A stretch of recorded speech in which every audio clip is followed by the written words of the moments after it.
Now, welcome to another edition of Battle of the Heroes and Villains, where this time we'll be taking a look at the results of the poll for Kanan Jarrus. We'll then compare those results to all the other characters we've done thus far, before I then read and respond to some of your comments.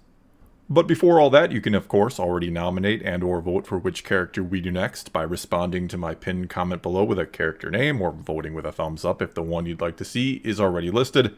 Whatever comment gets the most votes in the next 24 hours or so will be the winner and the character we do next. Alright, and now on to the results for Kanan, where we'll see that 26% of people gave him an A, 53% or just over half thought he was B tier material, 15% voted C, which left 2% to give him a D, and a final 3% to give him an F. And so when we do all the math here and consider A a score of 5 and F a score of 1, Kanan Jarrus ends up with an average score of 3.97, which means he just barely cracks our top 25, and is a little ways ahead of Boba Fett, and I will once again remind everyone his score was voted on before Season 2 of The Mandalorian, which means he'd probably score higher, and I do plan on redoing a vote for him after the first season of the Book of Boba Fett. But anyway here, not a bad score at all for Kanan, I'd say. Many seem to think, or basically said in the comments, that he's a great character who appeared, primarily of course, he does have other appearances beyond Rebels, but that he primarily appeared in a good but not great animated series, and that brings his score down a bit for them. And before getting more into it, let me once again say thank you to everyone who votes, comments, and watches the videos. It is all greatly appreciated. And now let's begin, as we always do, with the top-rated comment, which this time came to us from Dom Skywalker, who said, Kanan is the fallen Jedi story done right. Instead of losing faith in the Order because of his own foolish decisions, he loses faith in himself because of his failure to protect the Order and his master. Through Hera, the Ghost Crew, and especially Ezra, he learns how to hope again. Not only does he regain his trust in the Force and his trust in himself, but by the time of his death, he was one of the greatest examples of a true Jedi. Great points here, and I especially agree about Kanan being a true Jedi, which I'll talk more about in a bit. But what's interesting is we now have several Jedi who survived the Clone Wars and Order 66 and all of that in the new canon, and what most of them have in common is that they do more self-reflecting than looking at the Jedi Order itself, at the Jedi way, and asking if it was flawed. It's more of them asking how did we fail the Jedi, not how did the Jedi fail us, if you will. Even Yoda and Obi-Wan, whose stories we don't really know between episodes 3 and 4, though we'll soon have Obi-Wan's story, and I just hope they get that right.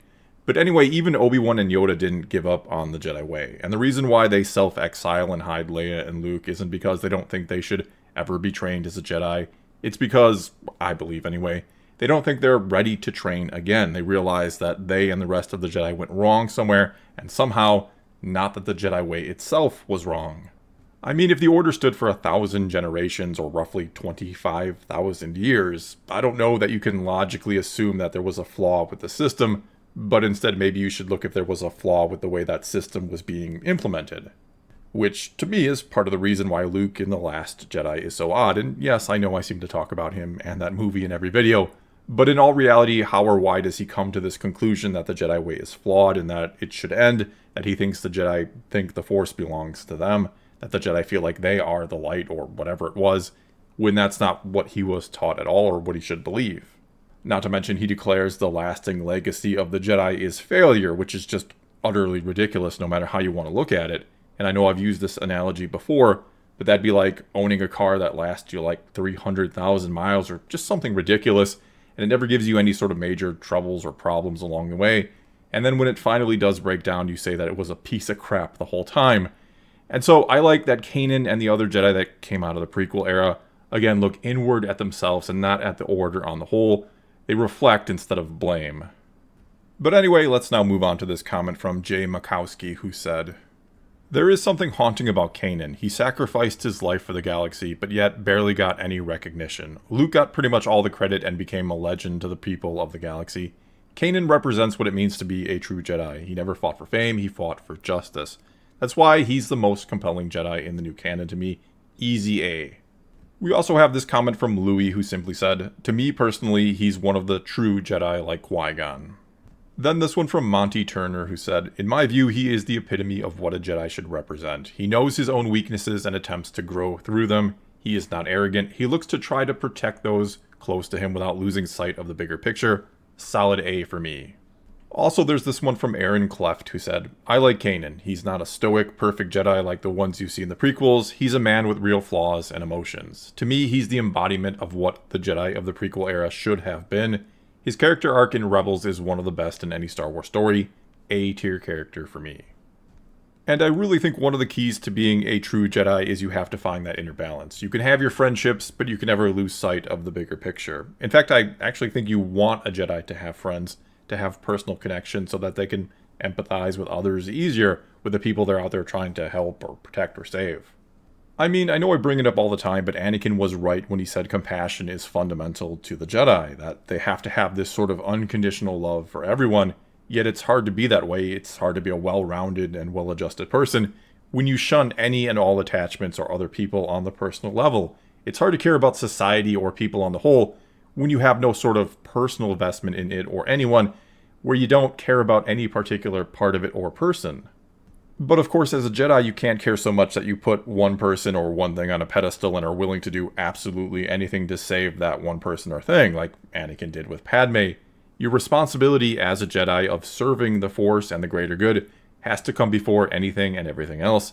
And I think that's a fine line Kanan walked pretty well, not perfectly, but maybe as well as any real human being in his circumstances, and considering what he'd gone through in his past, possibly could. Alright, and our next comment here comes to us from Obi-Wan Kenobi, who might know a thing or two about the Jedi, and he had this to say. He was okay, but I'm going to be honest, he deserved a lot more screen time than he got. In many ways, it feels like he should have been the main character of Rebels instead of Ezra, because his backstory and character are more compelling. He also often feels like he's being dragged down by the childish tone of the series and acts more childish than an Order 66 surviving Jedi should be acting. The nature of Rebels being marketed towards kids forced Kanan to not be as good as he could have been.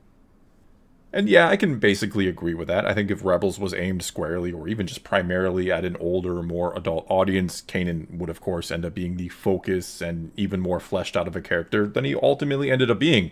Because yeah, he's already in there to be one of the two characters adults can connect with the best or the most, along with Hera.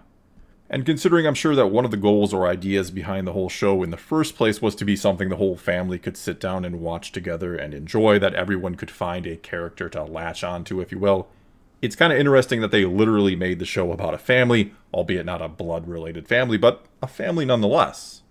And in a lot of ways, Kanan, and again Hera's story, and the whole show of Rebels really is almost an allegory about what it's like to be an actual parent. All that doubt and fear you face as you try to steer a child in the right direction in this crazy world, yet you can't steer them too much. You also have to teach them to take care of themselves and to have a little faith in them from time to time. And there was a great comment here from Riley Lopez that went into all this that might be a bit on the long side to read in the video, but it's certainly worth pausing and reading for yourself if you'd like. It might even help you to see the show in a whole different way. Alright, and now let's move on to this comment from Deku the Sky, who said, he is A tier, he's a great Jedi, Rebels itself is not the best Star Wars show, but Kanan's growth from beginning and his struggle with training Ezra all the way till his really well done and emotional sacrifice is for sure A tier. Then there's also this one from Connor Allen, who said, Kanan has one of the best Jedi story in all of Star Wars. He is a reluctant mentor and doesn't feel secure about himself. He goes on a journey to mentor Ezra and does his best to teach him the values of a Jedi. Kanan shows us what it means to be a Jedi. Then there's this one from Citlali Cervantes, who said, I love how he grew to be more confident in himself as a teacher and as a Jedi while teaching Ezra. I think he shows the beauty that helping others also helps ourselves grow and mature. Then we also have this one from Centaur255, who said, I liked seeing a conflicted master who tried his best, made mistakes, and then learned from them. Seeing him accept his place and grow through many adversities was one of the best parts of Rebels. Then there's this one from Lord Vindictive, who said, also loved seeing him struggle as a teacher whose own education was cut short. Constantly worried if it was a mistake to train Ezra, trying to keep Ezra from the dark side and not knowing how, or if he was helping or exacerbating the problem. And I'm not going to go into it here, but obviously it's almost always easier to connect with or care about a character that is flawed or has room to grow over one who has it all figured out or just always succeeds.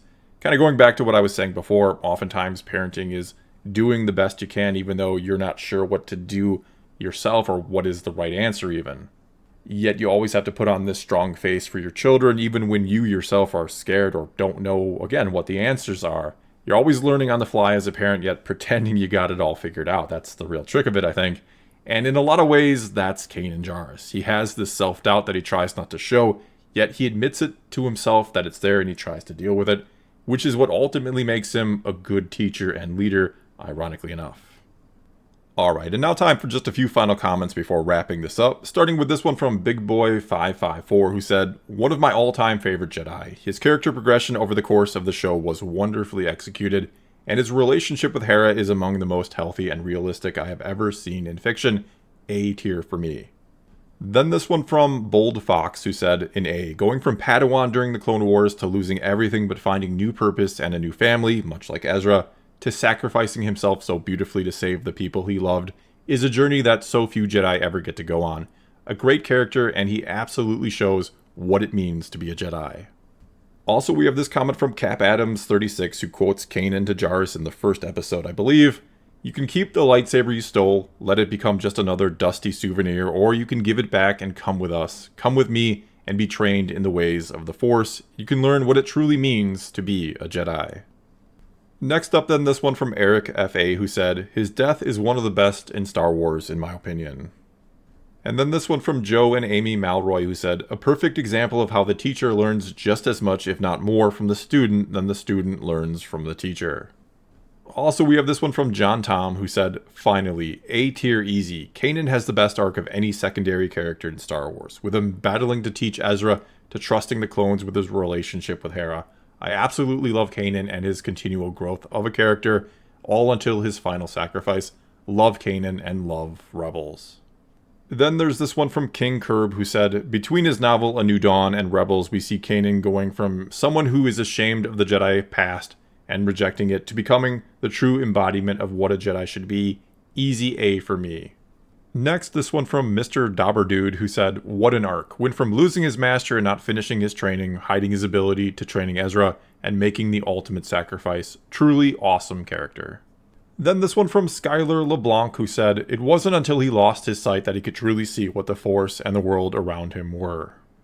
And then finally here we have this one from Zach Curtis, who said, "Since we just did Ezra and discussed how Ezra grew and evolved into the Jedi he never would have gotten there without Kanan. Kanan's story astounds me how a Padawan who watched his master die was not only able to survive Order 66, but continue to grow as a Jedi on his own and, despite his lack of formal training, was able to train Ezra as well. Much like Qui-Gon, he embodies what a Jedi should be, following the will of the Force and serving the greater good above himself. He was the most intriguing of the Ghost crew, and a truly lovable character. A for me. Also, his display of power in Jedi Knight was a Force feat that ranks among the best we've seen on screen." Well said, and even without reading the Kanan comic series and or the novel A New Dawn, which are both excellent reads, don't get me wrong, Kanan has a complete story and one that most everyone can relate to on some level. I think in many ways he is pretty much the epitome of a Jedi, like many said, what they should all strive to be like. He has people he cares about, people that he's close to and that motivates him to do and be better, but he never loses sight of the bigger picture. The responsibility of being a Jedi and following the Force always comes first. Well, that's all I've got for this time. Now it's your turn to tell me what you think of Kanan Jarrus, or what I or anyone else had to say about him here in this video. You could also feel free to nominate and or vote for which character we do next. Either way, leave a comment below and let's talk some Star Wars. And until next time, thanks for watching.